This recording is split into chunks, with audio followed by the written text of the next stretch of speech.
Hello everyone, welcome back to the channel. English subject अभी हम करने वाले हैं। आज हमारा टॉपिक रहने वाला है प्रेपोजिशंस। तो चलिए प्रेपोजिशंस देख लेते हैं। प्रेपोजिशंस क्या है? देखिए, जैसे कि इसके आपको नेम से ही पता चल रहा है, प्रीपोजिशन। प्री मीनिंग बिफोर और पोजीशन मीन्स उसकी पोजीशन या जगह। तो चलिए डेफिनेशन देख लेते हैं, तो इससे आपको बिल्कुल क्लियर हो जाएगा। इसकी डेफिनेशन है, a word that is used before a noun and show it's relation with another word of the sentence. देखिए, प्रेपोजिशंस के नाम से ही जैसे हमें पता चल रहा है कि प्रेपोजिशंस एक ऐसा नाम है जो किसी ऑब्जेक्ट की पोजीशन बताता है। किसी चीज ऑब्जेक्ट की पोजीशन हमें बता रहा है। पोजीशन इन द सेंस कि वो ऑब्जेक्ट कहाँ पे है। ऑब्जेक्ट कहाँ पे है, ऊपर है, नीचे है, बीच में है, बगल में है, या साइड में है, या पीछे है, तो उसे हम प्रेपोजिशंस बोलते हैं। ठीक है, अभी मैं आपके सामने एक पिक्चर लेके आऊंगी जिससे आपको अच्छे से क्लियर हो जाएगा कि प्रेपोजिशंस क्या है। ठीक है, तो चलिए पिक्चर देखते हैं। देखिए, ड्राइंग मेरी बिल्कुल वीक है। मेरी ड्राइंग पे आप बिल्कुल मत जाइए। मुझे पता है मेरी ड्राइंग वीक है, तो ये सिर्फ आपको एक समझाने के लिए मैंने पिक्चर बनाई है। तो चलिए देखते हैं। देखिए, मैंने एक ये बॉक्स बनाया है जो ब्राउन सा है। इसके ऊपर कैट बैठी है। अब जो कैट है उसकी पोजीशन पोजीशन क्या है? On the box. बॉक्स के ऊपर बैठी है तो उसकी पोजीशन क्या हुई? On the box. अब ये जो बॉक्स है इसके बीच में सेकंड नंबर में देखिए, इसके बीच में बैठी है। बॉक्स के बीच में कैट बैठी है, तो हम क्या बोलेंगे? In the box. In the box. Cat की पोजीशन कहाँ पे है? इन। ठीक है, इन द बॉक्स। अब ये कैट बॉक्स के बिसाइड बैठी है, साइड में बैठी है, तो हम क्या बोलेंगे? Beside the box. क्या बोलेंगे हम? Beside the box. ठीक है, अब ये देखेंगे हम, ये वाली वीडियो मतलब फोटो देखिए, पिक्चर देखिए। In front of. बॉक्स के फ्रंट बैठी है, सामने बैठी है, तो इन फ्रंट ऑफ। ठीक है, इन फ्रंट ऑफ बॉक्स। अब ये मैंने दो फ्लावर बनाए हैं। इसके बीच में ये स्नेक है। ये थोड़ा सा उस टाइम ऐसे ही बन गया था मेरे से। तो snake between the flower. Between position क्या है स्नेक की? बिटवीन।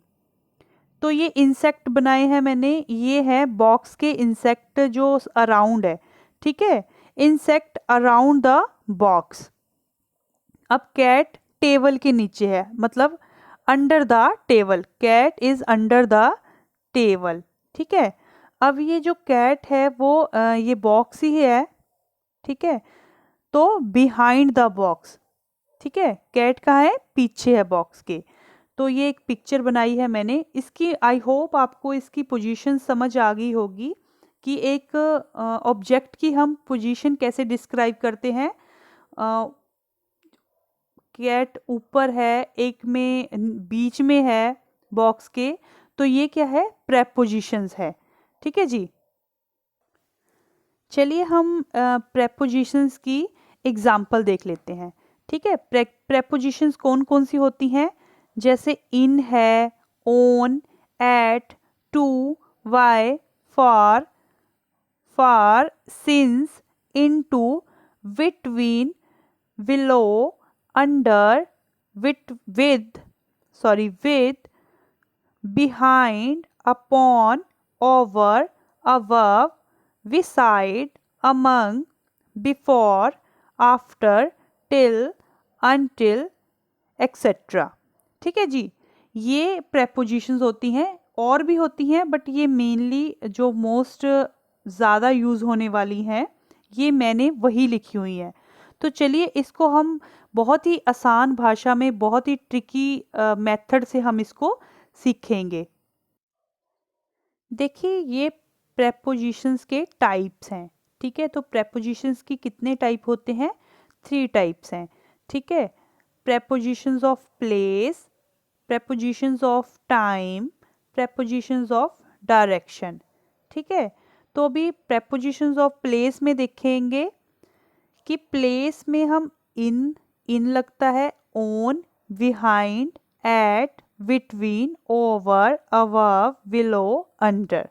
ठीक है, ये आप समझेंगे तो ये आपको बहुत ही ज़्यादा आसान लगेगा। प्लेस में इन प्रेपोजिशंस को यूज़ किया जाता है।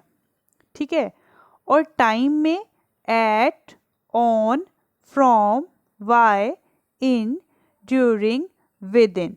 ठीक है, वैसे तो और भी हैं, ये मैंने थोड़े से जो ज़्यादा मुझे मोस्ट इम्पोर्टेंट लग रहे हैं मैंने वही लिखे हैं। तो डायरेक्शन में देख लीजिए, into, toward, over, along, against, to, down, off. ठीक है, तो कुछ एक प्रेपोजिशंस हैं जो प्लेस में भी यूज़ हो रही हैं, टाइम में भी यूज़ हो रही हैं, और कुछ ऐसी हैं जो टाइम में भी यूज़ हो रही हैं, डायरेक्शन में भी यूज़ हो रही हैं, और कुछ एक ऐसी हैं जो प्लेस, टाइम, डायरेक्शन तीनों में यूज़ होती हैं। अब सबसे पहले आप इन देख लीजिए, ये प्लेस में भी है, ये टाइम में भी है। ठीक है, तो इनटू, इनटू, इनटू और इन में बहुत फ़र्क है, ये हम आगे सीखेंगे जाके। ठीक है, ओन देख लीजिए, ओन आपका प्लेस में भी है और टाइम में भी है। ठीक है, और देख लेते हैं कुछ, चलो फिलहाल तो यही है। तो चलिए हम इसको अच्छे से समझेंगे कि इसको प्लेस, टाइम, डायरेक्शन में कैसे यूज़ करते हैं। पहले आप इसके टाइप्स को अच्छे से समझ लीजिए कि ये वो प्रेपोजिशंस हैं जो प्लेस, जगह को बताते हैं, टाइम को बताते हैं, या डायरेक्शन को बताते हैं, उसके लिए ये प्रेपोजिशंस यूज़ की जाती हैं। ठीक है, फर्स्ट है हमारे पास ओन। तो देखिए, ओन, ओन का हिंदी में मीनिंग होता है पर। ठीक है जी, ओन का हिंदी में क्या मीनिंग होता है? पर। तो अब हम इसका ट्रिक देखेंगे। देखिए, जब कोई चीज़ टच करे, ठीक है, जब कोई चीज़ टच करे, एग्जाम्पल के लिए द बुक इज, वहाँ पे ओन यूज होता है। तो अभी इसकी एग्जाम्पल देखते हैं।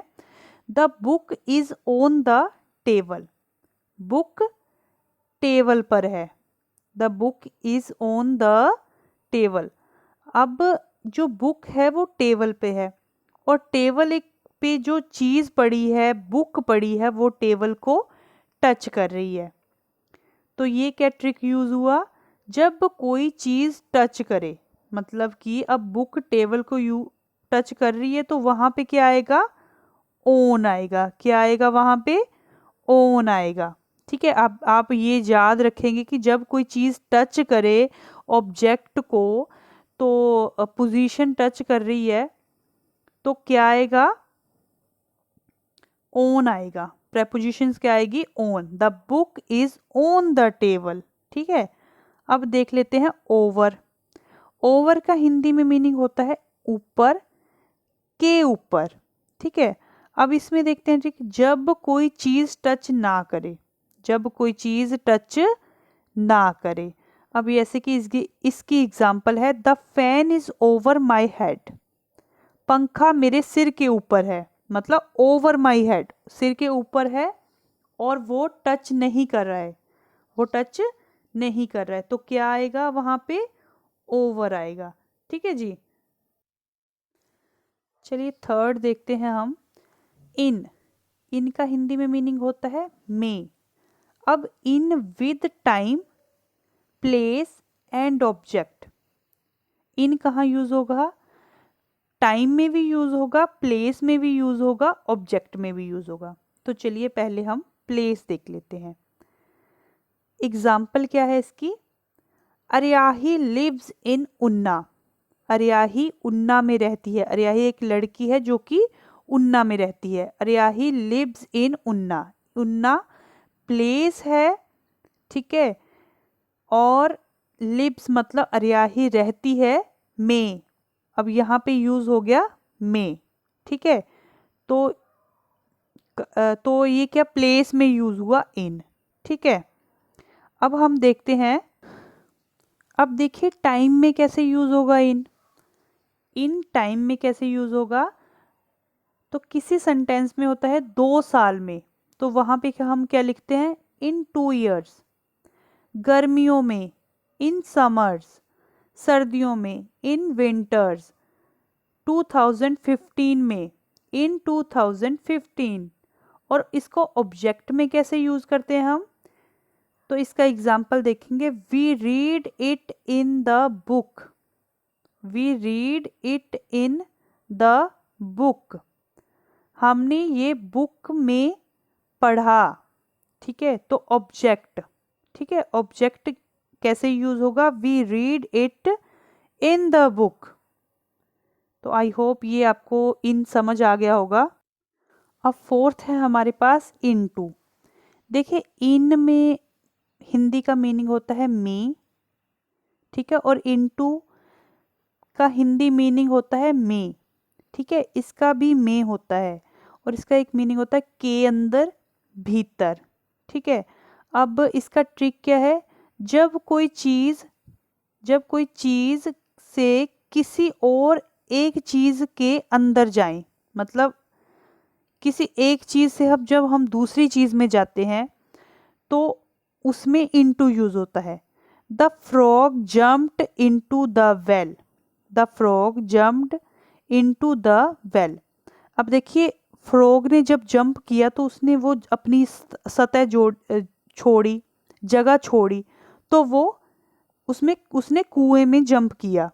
ठीक है, जब उसने एक जगह छोड़ी और दूसरी जगह में उसने जंप किया, बीच में जंप किया, तो वहां पे क्या आएगा, इनटू। ठीक है, the frog jumped into the well, मतलब कि वहां पे उस ऑब्जेक्ट ने, उस फ्रॉग ने उस जगह को छोड़ा, उस सतह को जो छोड़ा और उसने कुएं में जंप कर दिया, वहां पे क्या यूज होगा, इनटू। तो आप इसको अच्छे से समझने के लिए एक और एग्जांपल ले लेते हैं कि जैसे मोंकी ने छलांग लगाई, कहाँ पे, जमीन पे। पेड़ से जंप किया मोंकी ने जमीन पे, तो मोंकी जो है वो छोड़ेगा, पेड़ को छोड़ेगा, तभी वो जमीन पे करेगा ना जंप। ठीक है, तो एक जगह से जब दूसरी, एक जगह को छोड़ के जब दूसरी जगह में आता है तो उसको क्या कहते हैं, ऑब्जेक्ट आता है तो उसको क्या कहते हैं, उसमें क्या यूज होगा, इनटू। इनटू प्रेपोजिशंस यूज होगी। अब फिफ्थ देखते हैं, फिफ्थ प्रेपोजिशंस है विद इन। विद इन का हिंदी मीनिंग होता है के अंदर, के भीतर, अंतर्गत। देखिए के अंदर, के भीतर, अंतर्गत, मतलब इसका एग्जाम्पल देखते हैं पहले, है ना। विद इन का जो मीनिंग हिंदी है वो के अंदर, के भीतर, अंतर्गत। ठीक है, तो इसका एग्जाम्पल है, I will finish this work with in 4 days। क्या कह रहा वो, मैं इस काम को 4 दिनों के अंदर पूरा करूंगा। मतलब उसने एक विद इन जो प्रेपोजिशन यूज करके बोला कि मैं इस काम को 4 दिनों के अंदर, के अंदर, तो यहां पे क्या होगा, विद इन प्रेपोजिशन यूज होगी, पूरा करूंगा। ठीक है, तो सिक्स्थ देखते हैं हम। सिक्स्थ है अंडर। अंडर, अंडर का हिंदी मीनिंग होता है नीचे, के नीचे, अधीन। ठीक है, अब सबसे पहले हम के नीचे या नीचे देख लेते हैं। The cat is under the table. Cat is under the table, बिल्ली मेज के नीचे है। बिल्ली कहाँ है, मेज के नीचे है। तो क्या यूज हुई प्रेपोजिशंस, उसने पोजीशन बताई मेज के नीचे, तो क्या प्रेपोजिशन यूज हुई, अंडर। कौन सी प्रेपोजिशन यूज हुई, under. The cat is under the table. अब एक अंडर होता है अधीन, तो अधीन का जो हम एग्जाम्पल है वो देखेंगे। ही वर्क्स अंडर मी। अब वो क्या कह रहा है कि ही वर्क्स अंडर मी, तो अंडर प्रेपोजिशंस कैसे यूज हुई, वह मेरे अधीन काम करता है, मतलब वो मेरे अंडर काम करता है, मेरे अधीन काम करता है। यहाँ पे अधीन, जब हम काम की बात कर रहे हैं तो वहां पे अंडर आएगा, मतलब अधीन, काम करता है। ठीक है जी, तो नेक्स्ट देखते हैं। सेवेंथ है हमारे पास ऑफ। ऑफ का हिंदी मीनिंग होता है का, के, की। और show a relation, show a relation. अब देखिए यहाँ पे रिलेशन शो हो रहा है, वहाँ पे ऑफ लगता है। He is the brother of Ram, वो राम का भाई है, का, ठीक है, राम का। तो of Ram, he is the brother of Ram. या हम ये भी कह सकते हैं ही इज, मतलब Shyam is brothers of Ram. Okay, मतलब श्याम राम का भाई है, मतलब पोस्ट ऑफिस एस का मैं बता रही हूँ इस टाइम, ब्रदर्स ऑफ राम, ठीक है। तो इस टाइम इसका कोई रोल नहीं है पोस्ट ऑफिस एस का, तो ये हम बाद में डिस्कस करेंगे। फिलहाल तो हम सेंटेंस समझने के लिए ये बोल रहे हैं कि he is the brother of Ram, मतलब वो राम का भाई है, ठीक है। अब नेक्स्ट हम एग्जाम्पल देखेंगे। He is student of mount Carmel school, he is student of. अब स्टूडेंट का रिलेशन माउंट कार्मल से बताया, वह माउंट कार्मल स्कूल का छात्र है, माउंट कार्मल स्कूल का छात्र है। तो ऑफ लगेगा क्योंकि वो रिलेशन बता रहा है, माउंट कार्मल स्कूल का, ठीक है। तो ऑफ लग गया, he is a student of mount Carmel, ठीक है जी। तो नेक्स्ट हम देखते हैं ऑफ। ऑफ कहाँ लगेगा? एक तो लगता है बंद करने के लिए, और से किसी तरह से अलग होना, इसमें भी ऑफ यूज होता है, ठीक है। एक तो हम देख लेते हैं कि बंद, switch off the light, switch off the light या switch off the fan, light बंद कर दो, ठीक है। तो ये तो हो गया बंद करने के लिए, एग्जाम्पल क्या हो गया, लाइट बंद कर दो, स्विच ऑफ द लाइट। अब जो नेक्स्ट है, किसी सतह से अलग होना, वही एक इनटू में और एक ऑफ में। Monkey jumped of the tree, मतलब मोंकी ने जंप किया ट्री से, तो उसने ट्री को छोड़ दिया और कहाँ पे, नीचे आके, वो नीचे उसने जंप किया होगा या कहीं और जंप किया होगा, तो उसने ट्री को छोड़ दिया, वहां पे भी ऑफ यूज होगा, वहां पे भी ऑफ यूज होगा। देखिए एक होता है टेक ऑफ, ये मैंने इसमें लिखा नहीं है, मैं अभी वैसे आपको बता रही हूँ। एक होता है टेक ऑफ, एक होता है गेट ऑफ। गेट ऑफ होता है जब हम जब हम उतरते हैं, मान लो बस से, ट्रेन से या बाइक से हम मान लो उतर रहे हैं, तो हम क्या बोलेंगे, गेट ऑफ, ठीक है। और एक होता है टेक ऑफ, प्लेन जब मतलब प्लेन जब उड़ता है तो हम बोलते हैं टेक ऑफ। अब इसमें क्या डिफरेंस है? देखिए डिफरेंस सिर्फ समझने का है। गेट ऑफ मतलब जब बस को हमने छोड़ा और हम नीचे उतरे तो बोलेंगे गेट ऑफ, ठीक है। और अब जब प्लेन उड़ रहा है तो उसने भी तो जगह को छोड़ा, वो उड़ गया, मतलब उसने भी जगह को छोड़ा, तो उसको हम बोलेंगे टेक ऑफ, ठीक है जी। इसमें भी ऑफ यूज होता है। तो नेक्स्ट हम देखते हैं। अब देखिए नेक्स्ट है फ्रॉम। फ्रॉम का मीनिंग है से। अब हम इसको किसी प्लेस से भी जोड़ेंगे, किसी जगह से, मतलब प्लेस से, समय से, टाइम से, वही ना, टाइप्स ऑफ हर जगह आ रहा है, जो प्रेपोजिशंस की वो टाइप हैं, उसको आप अच्छे से पढ़ेंगे तो आपको थोड़ी सी आसानी रहेगी किसी चीज़ में, तो प्रेपोजिशंस में, सॉरी। तो देखिए किसी जगह से, समय से, है ना। तो अब फ्रॉम हम जब, और from any sources, from any sources, ठीक है। अब हम पहले देख लेते हैं कि प्लेस से, he has come from Delhi, ठीक है, he has come from Delhi, वह दिल्ली से आया। तो से आया मतलब फ्रॉम, यहाँ पे यूज हुआ फ्रॉम, से आया मतलब से, तो he has come from Delhi, ठीक है। तो ये हो गया प्लेस में यूज फ्रॉम। और अभी हम और लगाएंगे, कहाँ पे लगाएंगे, टाइम, ठीक है। टाइम में हम देखेंगे I will work from tomorrow, तो ये टाइम में भी यूज हो रहा है from. I will work from tomorrow, मैं कल से काम शुरू कर दूंगा, मैं कल से काम शुरू कर दूंगा, तो ये कहाँ पे हो गया, टाइम में, ठीक है जी।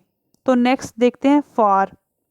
फार होता है के लिए, फार का मीनिंग होता है के लिए। तो इसको हम देखेंगे, इसका एग्जाम्पल हिंदी में इसको के लिए बोलते हैं और कैसे यूज होगा ये, दिस इज फॉर हिम, यह उसके लिए है।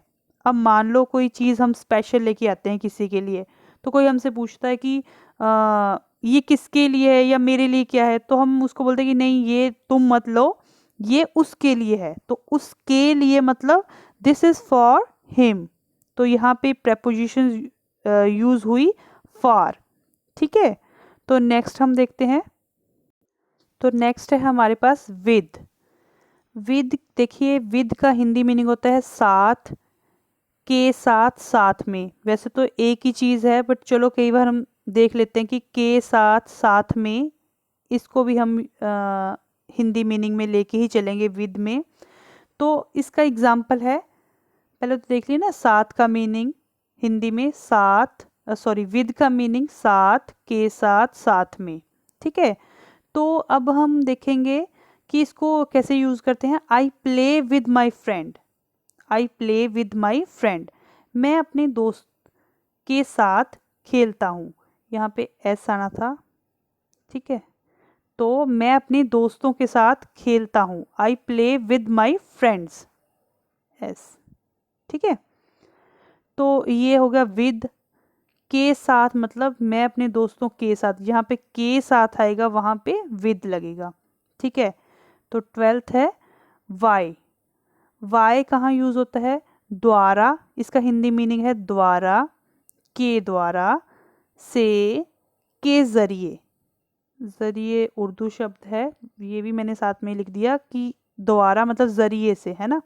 तो द्वारा जो यूज होता है वो वाहन के लिए, व्हीकल के लिए यूज होता है। ये इसका ट्रिक है कि जब व्हीकल आया तो वहां पे वाय आएगा, और तक, तक हिंदी में भी तक, तक भी प्रेपोजिशन में यूज होता है। ठीक है, अब वाई, वाई का मीनिंग है तक। ही केम बाय बस, बाय बस, तो व्हीकल यूज हो गया, वाई लग गया। ठीक है, वह बस द्वारा आया, समझ रहे हैं ना आप कि ही केम बाय बस मतलब वो बस के द्वारा आया। I will leave bye 4 o'clock, अब यहाँ पे टाइम की बात होगी, टाइम की बात होगी, मैं 4 बजे तक छोड़ दूंगा, मैं 4 बजे तक, मैं 4 बजे छोड़ूंगा। ठीक है, तो नेक्स्ट देखते हैं अगेंस्ट। अगेंस्ट का मीनिंग होता है विरुद्ध, के खिलाफ। ठीक है, तो इसका हम देखते हैं कि एग्जाम्पल क्या है। He always complaint against me, he always complains against me, वो हमेशा मेरे विरुद्ध, मेरे खिलाफ शिकायत करता है। ठीक है, तो आई होप आपको समझ आ गया होगा, यहाँ तक हम कर रहे हैं। तो मेरे ख्याल से वीडियो भी लंबी हो गई है, अभी हम इसको पार्ट 1 समझ के चलेंगे, इसका पार्ट 2 भी मैं लेके आऊँगी, क्योंकि प्रेपोजिशंस देखिए बहुत है। आप इतनी ही कर लेंगे तो ये भी आपके लिए काफ़ी है। मैं बता रही हूँ एग्ज़ाम के प्रोस्पेक्टिव से कि ये भी काफ़ी है। बट चलो इसका नेक्स्ट पार्ट भी मैं लेके आऊँगी। इसके बाद हम इसका प्रैक्टिस सेट भी करेंगे, क्योंकि अगर आप रिवाइज करेंगे तो उसको फटाफट से आप सॉल्व कर लोगे प्रैक्टिस सेट को, तो आपको भी पता चल जाएगा कि आपने कितना पढ़ा और आपने कितना समझा। ठीक है, तो अभी के लिए इतना ही। ज़्यादा टाइम, वीडियो ज़्यादा लंबी हो जाती है तो उसमें आपको भी प्रॉब्लम होगी। ठीक है, तो ठीक है जी, थैंक यू फॉर वॉचिंग।